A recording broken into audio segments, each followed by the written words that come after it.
चल बता, कहाँ है वो? वरना तेरे बेटे की तरह तुझे भी जान से मार दूंगा। तू चाहकर भी मुझे नहीं मार सकता विक्रांत, क्योंकि अगर मैं मर गया तो विल के मुताबिक ये सब कुछ अपने आप रियांश का हो जाएगा और तुझे टूटी कोड़ी भी नहीं मिलेगी। और ये सच है कि 14 साल में वो इतना बदल चुका होगा कि तू उसे पहचान भी नहीं पाएगा। शक्ल बदल जाएगी पर उसकी कलाई का दिमाग नहीं बदलेगा। मैं उसे ढूंढ कर लाऊंगा बुढ़े, और उसकी 25वीं बर्थडे से पहले उसे गिफ्ट में मौत दूंगा। अनीका, अच्छा सॉरी ना बेबी, प्लीज यार इतना नाराज मत हो। आंटी समझाइए ना इसे, ये एक मैकेनिक के लिए मुझसे इतना नाराज हो रही है। Are you married Anika? एक मैकेनिक के लिए कोई अपने होने वाले हस्बैंड से लड़ता है क्या? मॉम, मैं एनजीओ के काम के लिए स्लम साइड गई थी। वहाँ मुझे मेरा एक दोस्त रियांश मिल गया। वहाँ कबीर ने आके तमाशा कर दिया। ओहो, हमारा नकारा भाई लंच भी करता है, सुबह का कुछ कमाया भी है जो खाना खाने बैठ गया। अरे अरे, कमाया था ना इसने, चिल्लर। मेरा खाना कहाँ है? हमारे पेट में। क्या कर लेगा बे? पेट में हाथ डालकर निकालेगा क्या? तो ये ले, ये बिस्किट खा, तेरे लिए यही सही है। वो क्या है ना, पालतू कुत्तों के लिए बिस्किट ही सही रहता है। बिस्किट डालते रहो और ये दुम हिलाते रहते हैं। चला।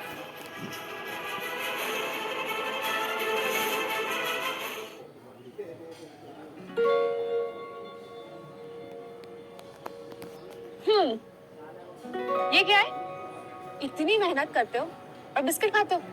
चलो प्रॉपर लंच करो। ये तो तुम्हारा खाना है ना? बात ऐसी है कि मुझे अब भूख नहीं है, और कल तुमने हमारी गाड़ी ठीक कर दी थी, उसकी सही कीमत भी नहीं की, तो अब तो तुम्हें ये खाना खाना ही पड़ेगा। मैं नहीं खा सकता, ये तो तुम्हारा खाना है ना? तुम्हें खाना पड़ेगा।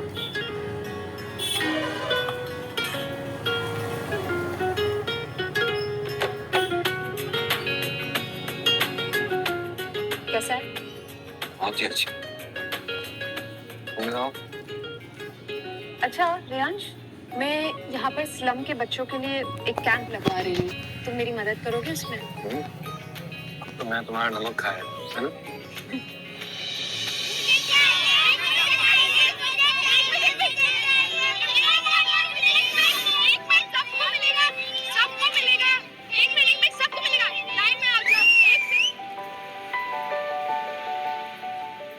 तुम लोग सब लोग को सीधी लाइन बनानी आती है? Very good. तो मैं 5 तक गिनूंगा, सब लोग को सीधी लाइन में खड़े होना है। 1 2 3 4। अरे वाह, क्या बात है। आ जाओ। ये स्कूल जाते हो? नहीं, तो फिर पढ़ाई कैसे करते हो? रेयांश भैया पढ़ा देते हैं।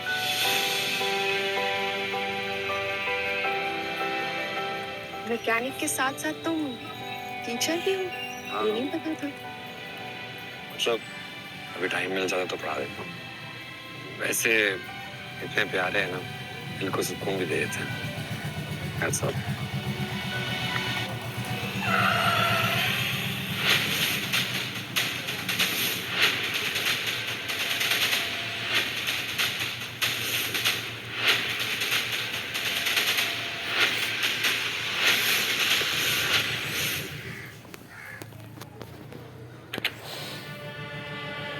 इतना कुछ? क्यों बे लुखे साले, तेरी सारी चाल मैं समझ गया हूँ।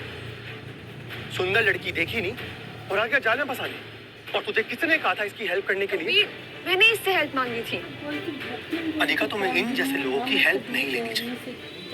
कहाँ तुम और कहाँ ये 2 कौड़ी का लुच्चा मैकेनिक? कबीर, तुम्हें हो क्या गया है? किस तरह से बात कर रहे हो तुम इससे?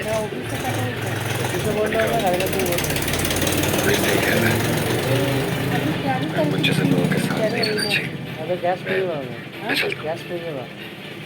अनिका, कहाँ जा रही है उसके पीछे? तुम मेरी होने वाली হ্যাঁ ওরা বলবে তো ভাই ছাড় করা और मैं जो बोलूंगा तुम्हें वही करना होगा। You know what? मुझे तुम्हें बहुत पहले ही मना कर देना चाहिए था। तुम्हें ऐसे लिच्चड़ लोगों से बात नहीं करनी। लेकिन चलो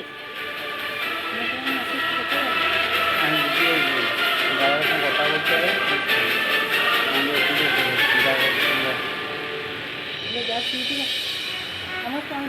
अनिका मेरी एक बात क्लियरली सुनिए, मैं इतनी मेहनत हमारे फ्यूचर के लिए कर रही हूँ और तुम होगी रोड पे खड़े होकर उस रोड साइड मैकेनिक के लिए मुझसे लड़ रही थी। कबीर तुम ना बिना बात Anika just shut up. Kabir बिल्कुल सही कह रहा है, तुम्हें ऐसे लोगों के साथ मेलजोल बढ़ाने की कोई जरूरत नहीं है। And I can't handle this shit. Office যাও तुम भी ना बस। ये सब क्या है अनीका? कबीर के साथ तुम्हारी कुछ दिनों के बाद शादी होने वाली है। एक मामूली सी मैकेनिक के लिए तुम उसके साथ बहस कर रही हो। मैं एनजीओ में काम करती हूँ और अगर ऐसे में पैसे और औकात को लेकर भेदभाव करूंगी तो मेरे काम का मतलब ही क्या है? To hell with your principal. अभी भी तुम सुधर जाओ, इधर तुम्हारा एनजीओ में बंद करवा दूंगा। बेटा कबीर तुम्हारे पापा की बिजनेस में बहुत हेल्प कर रहा है। अरे क्या फर्क पड़ता है, अगर उसकी पसंद के लिए तुम उसकी हाँ में हाँ मिला दो। अच्छा तो आप लोगों के लिए मैं बस एक बिजनेस डील हूँ। बस पार्टनरशिप स्ट्रॉन्ग करने के लिए आप मेरी शादी कर रहे हैं, तो चाहे उसके लिए मुझे उसका गुलाम बनकर उसकी हर बात क्यों ना माननी पड़े। अनिका তুমি তো অফ করে দিয়েছি আগে অটোমেটিক ভিডিও গুলো অটোমেটিক বক্স করে দিয়েছি पागल हो गई है तू? হ্যাঁ समझती क्या आपने?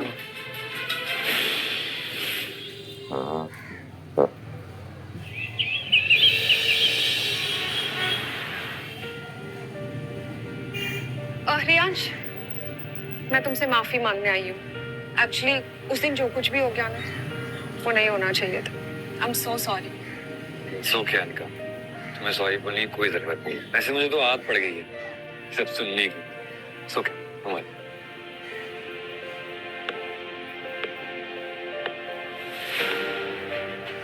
कबीर अब तुम क्या करने आए हो यहाँ? रिलैक्स अनिका, मैं कोई तमाशा करने नहीं आया। उस दिन थोड़ा ज्यादा हो गया था तो इसलिए आई एम रियली सॉरी। सो क्या अच्छा प्लीज यार मेरी गाड़ी वॉश कर दे यार, मुझे अर्जेंट मीटिंग में जाना है प्लीज। कबीर अनिका मैं तो इसका काम ही से बता रहा हूँ। रियांश कोई प्रॉब्लम है सर? सी रियांश फटाफट प्लीज यार शुरू हो जाओ, कम ऑन गो।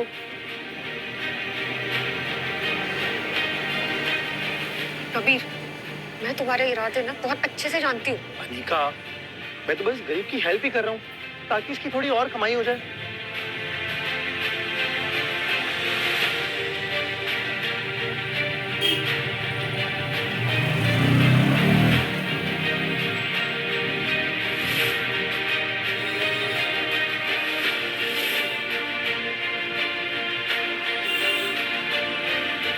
रियांश देखना कहीं दाग ना रह जाए।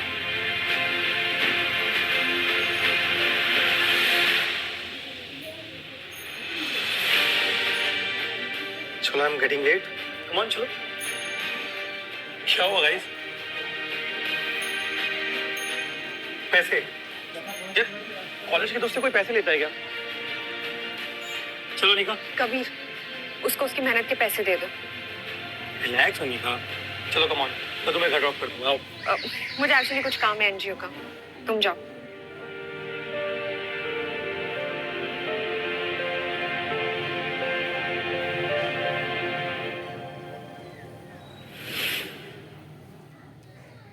रियांश वो कबीर तो ऐसा ही है, छोड़ो ना उसे।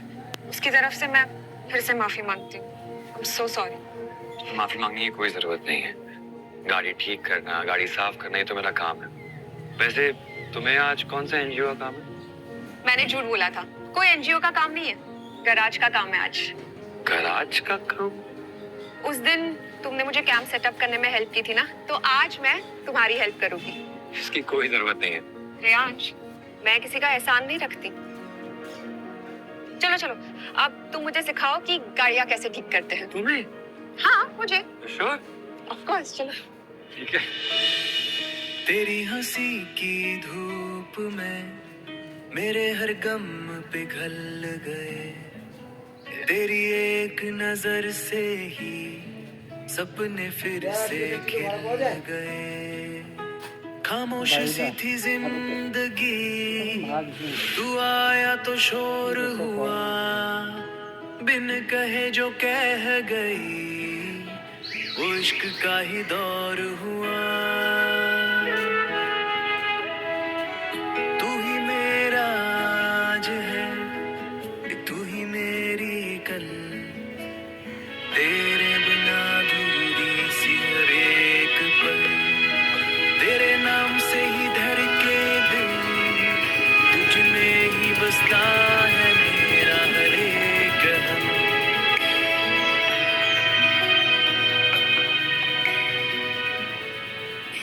अगर ये इश्क है सजा तो कबूल है मुझे, तेरे साथ हर एक दर्द है फूल सा खिले मुझे। जब तक सांसें चले मेरी, नाम तेरा लबों पर हो, दुनिया चाहे जो भी कहे, मेरा सच बस तू ही हो।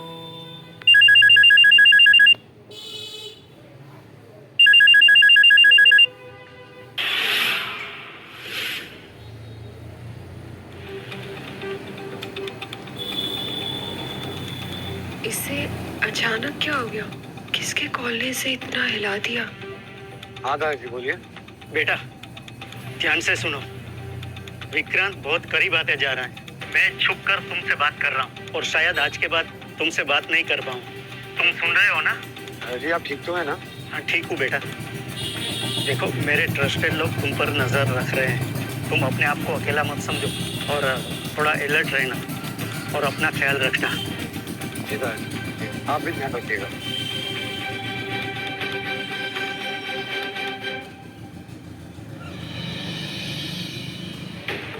क्या जिंदगी है मेरी, दादाजी के होते हुए भी उनसे मिल नहीं सकता। रियांश, किसका फोन था? तुम बहुत परेशान लग रहे हो।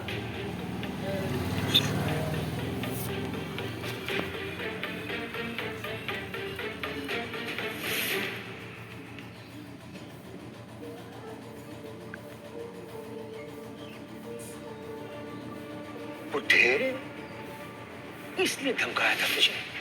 मुझे पता था तू घबराकर अपने लाडले को कांटेक्ट जरूर करेगा।